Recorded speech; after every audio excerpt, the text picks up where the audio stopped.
Should you buy a cheap action camera? Today I'll help you decide.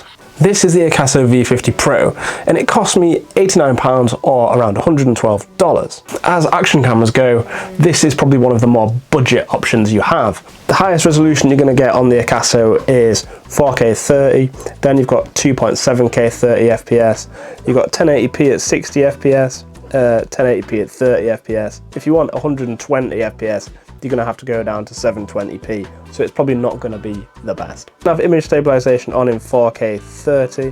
One of the strangest things about this camera is the red button turns it on, and then the blue button you press to record your videos. So you have a red button here which turns on the camera, and then you have this blue button here which you press to record a video or take a photo, which doesn't really make much sense, to be honest with you. So should you buy the AKASO V50 Pro? Well, as you can see, there's no front screen, so you can't really tell what you're doing. You only have the back screen, and if I turn it on, this is kind of the image that you'll get. So you only have the back screen, so you don't have a front screen. So if you're going to be vlogging, it's okay if you're just going to be looking at yourself and you kind of know where you are.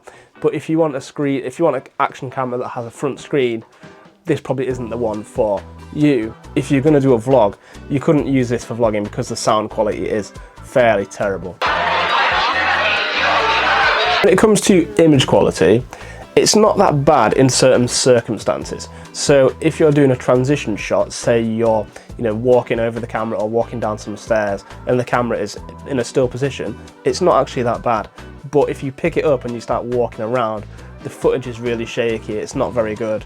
It's quite hard to use. I probably wouldn't use it. I'll give you some examples of the footage and show you what it's like, but it's very shaky. It's not that good. It's a bit strange. In low light, it's actually all right. Well, while I was out recently with a couple of my friends, and we were at a hot pot place, and I cracked out the AKASO, and it was quite bright in there, so it was okay. But you'll notice that the image tends to give people a bit of a fisheye look if you're moving the camera around. So my friend, one of my friends, looks very, very thin, and it tends to kind of fisheye things a bit. But if you look at the lens, obviously it's tiny. It's more of a, it's a very budget action camera. The quality of footage you're going to get from this is going to be nowhere near as good as you're going to get from like a GoPro or a DJI action camera. But it's budget for a reason. But it's not that bad. I would recommend it for kind of transition shots, like background shots, walking across things. It's quite good for that, but I wouldn't probably use it in the dark. It's not going to be very good because it doesn't have a very big sensor.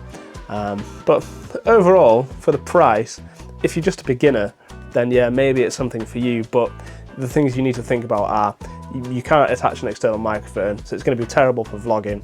You're going to have to be doing this all the time and not really know what you're looking at. But battery life wise, it's pretty good, lasts quite a while. It comes with loads of bits and gadgets and stuff with it. But if you want an action camera that's going to be durable and you're going to be able to use the sound and audio on it, I'll probably buy either a GoPro or a DJI action camera and save your money, and don't waste your money on this.